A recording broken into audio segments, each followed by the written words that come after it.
আমরা গতকালকে পার্থ টেস্ট দেখছিলাম, সেখানে ভারত 150 রানে অল আউট হয়ে যাওয়ার পর তাদের বোলাররা আসলে যা করে দেখিয়েছে, এই এফেক্টিভনেসটা বাংলাদেশের বোলাররা দেখাতে পারছে কিনা। ধন্যবাদ কোহিনুর কণা আপনাকে এবং একাত্তর টিভিকে।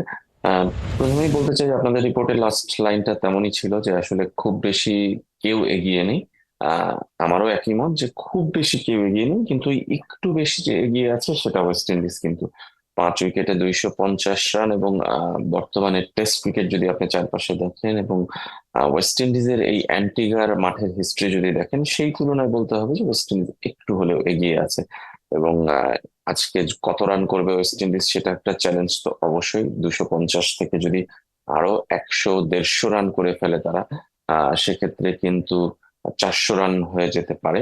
সেটা একটা চ্যালেঞ্জিং টার্গেট হয়ে দাঁড়াবে বাংলাদেশের সামনে। যদি বাংলাদেশ আবার 300-র মধ্যে অল আউট করে ফেলতে পারে ওয়েস্ট ইন্ডিজকে, বাকি 5 উইকেট নিয়ে নিতে পারে, সেটা বাংলাদেশের জন্য আবার একটা প্লাস পয়েন্ট হবে। সেই জায়গায় আমি বলছি যে একটা প্রেশার রয়েছে, একটা চ্যালেঞ্জ রয়েছে, আর একটু হলেও অ্যাডভান্টেজ ওয়েস্ট ইন্ডিজের দিকে। তারা যে পার্টনারশিপটা করেছে সেটা তাদেরকে আসলে এগিয়ে দেবে, কার্ল লুইস এবং অ্যালিসন। যে জুটিটা, যদিও তাদেরকে আসলে দুজনের কাউকে সেঞ্চুরি তুলতে দেয়নি বাংলাদেশ, যেটা আসলে আমরা যদি বলি যে শুরুতেই বাংলাদেশ যে কাজটা করেছে বা লাক তাদের ফেভারে এসছে, টস বাংলাদেশ জিতে নিয়েছে। কারণ এই মাঠে বাংলাদেশের তো আসলে খুব বেশি সুখকর স্মৃতি নেই সেদিক থেকে।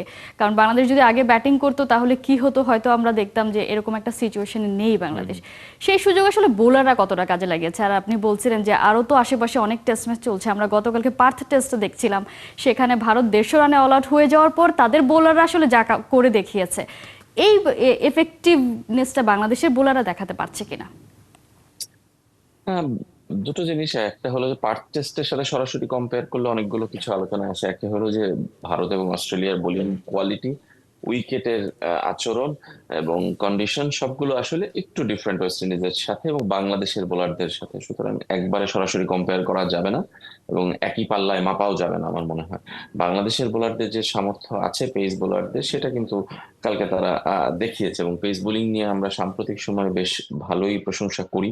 তাসকিন আহমেদ, শরীফুল এবং হাসান মাহমুদ, তিনজনই। শরীফুল কিন্তু আহ হাসান মাহমুদ অনেকদিন পরে খেলেছেন টেস্ট, আমি যদি বলি 6 মাস পরে, সেইখানে এসে তিনি ভালোই খেলেছেন এবং তাসকিন 2টো উইকেট নিয়েছেন খুব তাড়াতাড়ি সময়ের মধ্যে, দারুণ স্টার্ট এনে দিয়েছেন। পেস বোলারদের কাজ সেটাই। হয়তোবা আরো একটা দুটো উইকেট যদি তারা দিতে পারতেন প্রথম 2 সেশনের মধ্যে, তাহলে হয়তোবা পরিস্থিতি অন্যরকম হতে পারতো। এরকম পার্টনারশিপ নাও হতে পারতো, আবার তখন 5th উইকেট 6th উইকেটে আরেকটা পার্টনারশিপ হতেও পারতো। ক্রিকেট আসলে এইভাবে পরবর্তীতে আলোচনা করাটা খুব ডিফিকাল্ট।